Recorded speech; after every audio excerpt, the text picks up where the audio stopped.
Back to my channel. आज हम बहुत ईसा कंसेप्ट देखेंगे नंस फॉर्मेशन के बारे में। नंस फॉर्मेशन क्या होता है और उसके एग्जांपल्स क्या हैं। लेकिन उससे पहले अगर आप मेरे चैनल पे न्यू है तो लाइक सब्सक्राइब और शेयर करना मत भूलें। Nuns formation serve as immediate communication need solve a problem economizing filling in a conceptual lexical gap creating a stylistic effect must be understood in context।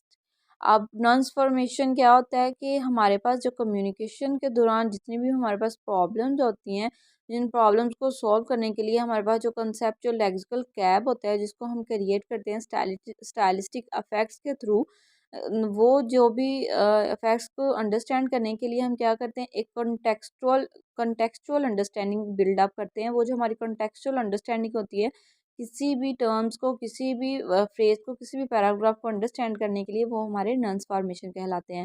For example, prefixation of fore to a verb convey the meaning beforehand, as in foresee, foretell, for no.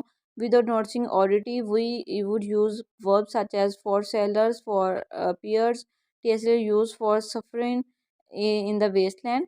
यहाँ पे अब क्या, जितने भी हमारे प्रीफिक्सेशन word हैं, अब before, अब हमने राइट बहुत ज़्यादा राइटर्स की राइटिंग में देखा उन्होंने फॉर का वर्ड यूज़ किया, तो वो अब फॉर के जब वर्ड्स की रीड करते हैं हम उसके कॉन्टेक्स्टली अंडरस्टैंड करते हैं कि इसके आगे कौन सा प्रीफिक्स यूज़ किया होगा, कौन सा सफिक्स होगा जिसको एडअप करने से एक टर्म क्रिएट होती है।